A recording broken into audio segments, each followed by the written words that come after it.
Hai, Assalamualaikum warahmatullahi wabarakatuh dan kepada semua dan salam tenaga hijau kepada fanpage Pikin. Okay, dan hari ni ini adalah video saya part kedua, okay, untuk pembelajaran sistem solar.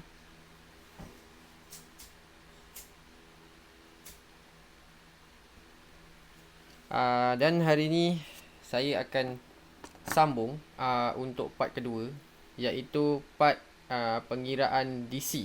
Alright. Kalau sebelum ni untuk part pertama, siapa yang tak tengok lagi untuk video part pertama, pastikan anda buka di page kami untuk tengok video part pertama. Ini adalah part kedua. Okey. Semalam saya cerita tentang pengiraan AC. Okey. Dan hari ni saya akan cerita tentang DC load. Okey. Semalam kita dah habis cerita tentang AC dan contoh pengiraan dia. Okey, sebelum saya masuk ke pengiraan DC, saya nak explain satu benda sebelum tuan-tuan masukkan pengiraan dalam sistem solar yang tuan-tuan nak buat. Okey. Untuk pengiraan DC, pastikan sistem yang tuan-tuan nak guna bila tuan-tuan masukkan DC sistem. Okay, DC sistem kebanyakannya adalah 12 volt. Okay, 12 volt DC. Jadi apabila 12 volt DC, pastikan sistem solar yang tuan-tuan nak buat tu adalah 12 volt DC. Andai kata sistem solar tuan-tuan atas daripada 12 volt, okay, atas daripada 12 volt, tak kisahlah 24 volt ke, okay, 36 volt ke, ataupun 48 volt ke.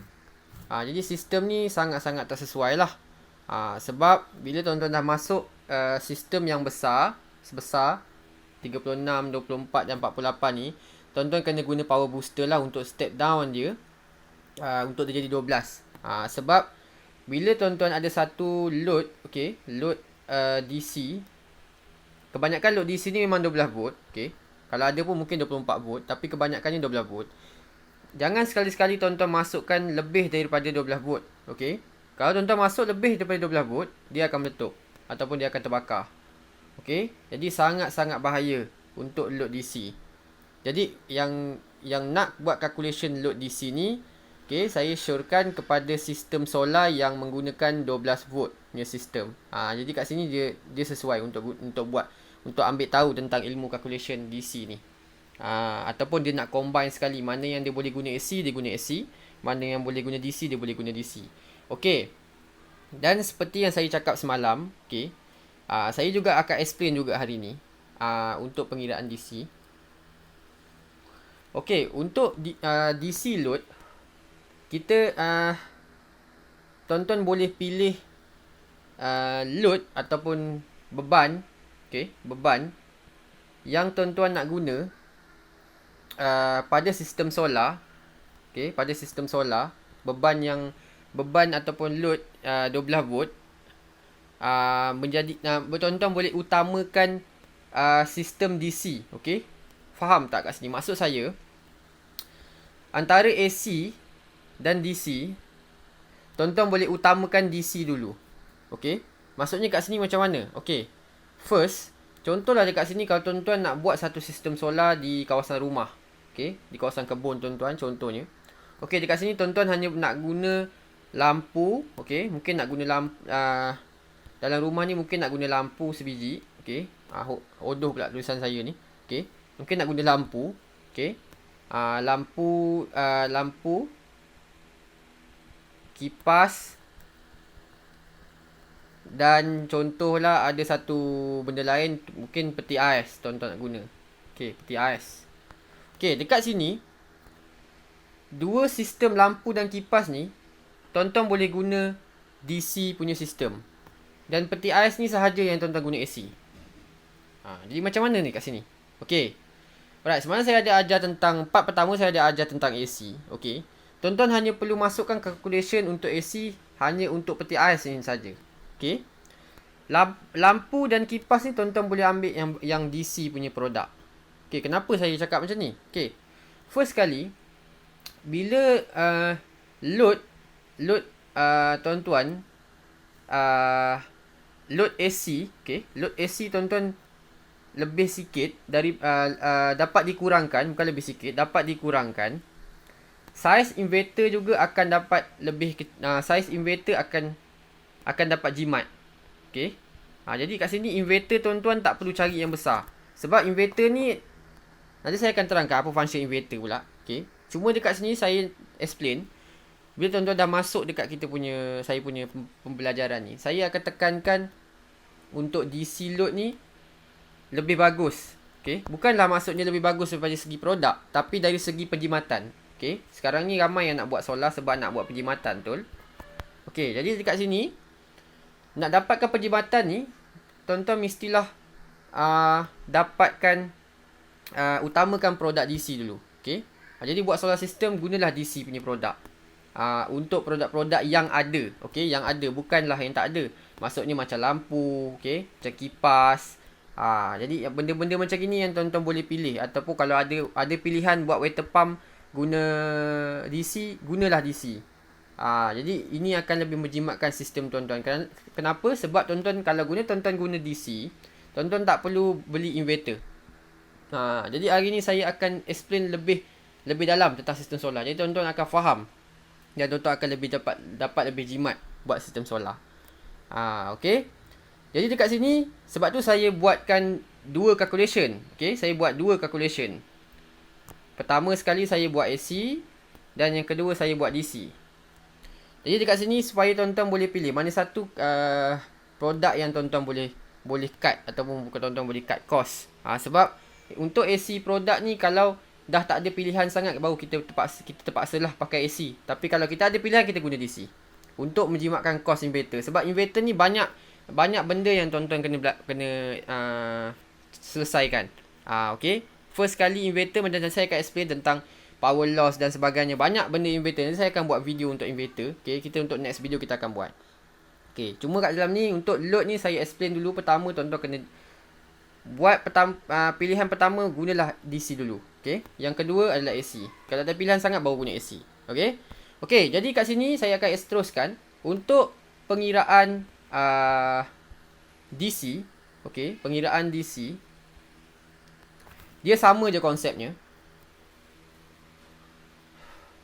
Tetap ada beban. Cuma, okay, tuan-tuan kena tuan-tuan kena pastikan produk DC yang tuan-tuan guna tu 12 volt supaya dia tak jadikan sistem tuan-tuan tu jadi kalang kabut. Okey, pastikan semuanya DC 12 volt, lebih mudah untuk tuan-tuan kira. Jadi kat sini saya buat DC ni adalah 12 volt. Okey. Jadi kat sini tetap ada unit, okey. Tetap juga ada watt, okey. Tetap ada jam dan tetap ada jumlah. Okey. Tetap ada jumlah. Jadi dekat sini, apa yang tuan-tuan perlu buat?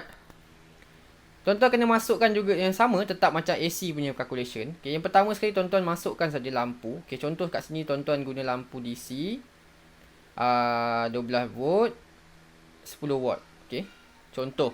Okay, tuan-tuan beli lampu. Alright, dan contohlah tuan-tuan guna 5 unit.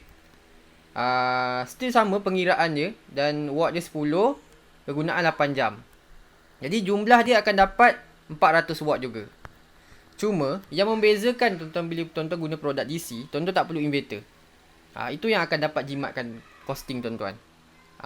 Sebab nanti tuan-tuan nak tunggu untuk next video. Nanti next video saya akan explain kenapa AC ni sangat-sangat membazir. Okay. Kalau dapat pilihan, sebab kita memang kebanyakan produk kita memang tak ada pilihan. Kebanyakan pilihan tetap kena guna AC. Tapi kalau boleh dielak, gunalah DC. Supaya tuan-tuan banyak akan jimat costing. Okay. Jadi dekat sini calculationnya sama, 5 kali dengan 10 kali dengan 8, dan akan dapat jawapan 400 watt. Konsep untuk pengiraan DC adalah sama. Cuma dekat sini saya nak explain, untuk nak DIY ataupun nak buat projek solar dekat kawasan rumah ke, kebun ke dan sebagainya, pastikan produk yang tuan-tuan nak guna tu tuan-tuan nak guna nak DIY satu solar system, pastikan sistem yang tuan-tuan nak buat tu tengok apa keperluan yang tuan-tuan nak guna. Okay, kalau ada DC, gunalah DC. Kalau tak ada juga, gunalah AC. Tapi kalau sekarang anda kata ada juga setengah daripada orang yang cakap dia dah ada wiring dekat rumah kebun dia. Sekarang ni dia dah pasang lampu, dah pasang kipas, semua dah siap. Okey, semua dah pasang lampu, pasang kipas dan sebagainya. Jadi satu masalah bila dia nak tukar pula ke DC. Itu pun pernah ada satu soalan benda tu. Okey, bila ada masalah macam itu, tuan-tuan boleh guna AC. Cuma kalau dapat tuan-tuan belum dapat tukar, lebih bagus. Sebab bila tuan-tuan pasang inverter, pertama sekali tuan-tuan akan berhadapan dengan power loss. Okey, power loss. Lepas tu tuan-tuan akan membazir kena beli inverter. Okey. Dan tuan-tuan akan banyak membazir tenaga. Power loss ni lah termasuk kat power loss. Membazir tenaga power loss. Untuk power loss ni saja pun dah banyak sangat cabang dia. Nanti saya akan pecahkan benda apa yang ada dekat power loss ni. Macam-macam benda sebenarnya. Okay. Dan kita juga ada solution sebenarnya untuk power loss ni. Sebabkan saya dah update tentang benda tu. Okay, nanti saya akan explain lagi sekali. Jadi untuk pengiraan DC sama sahaja seperti pengiraan AC. Dan tuan-tuan boleh asingkan pengiraan ni. Dan tuan-tuan boleh pilih lah mana yang tuan-tuan rasa yang benda tu lebih sesuai untuk sistem yang tuan-tuan nak DIY dekat rumah. Okay. Jadi untuk pengiraan DC sangat-sangat simple, sama macam AC. Pengiraan load dulu yang penting. Okay. Dah dapat pengiraan load, tuan-tuan hanya perlu calculate dan tambahkan sahaja. Okay. Jadi itulah untuk pengiraan DC. Alright. Dan saya akan sambung untuk next video untuk pengiraan inverter. Okay. Dalam pengiraan inverter ni tuan-tuan akan nampak macam mana sistem perlu tak pakai inverter ataupun tak perlu. Jadi kita akan tengok nanti untuk next video saya. Okay. Jadi itu saja dan Assalamualaikum dan salam tenaga hijau. Jangan lupa like, follow dan share saya punya video. Dan follow saya punya page supaya tuan-tuan dapat tengok setiap kali saya update video baru. InsyaAllah saya akan update setiap hari untuk pengiraan solar. Jadi tuan-tuan kena follow Facebook saya untuk tengok kita punya video-video baru. Okay, Assalamualaikum.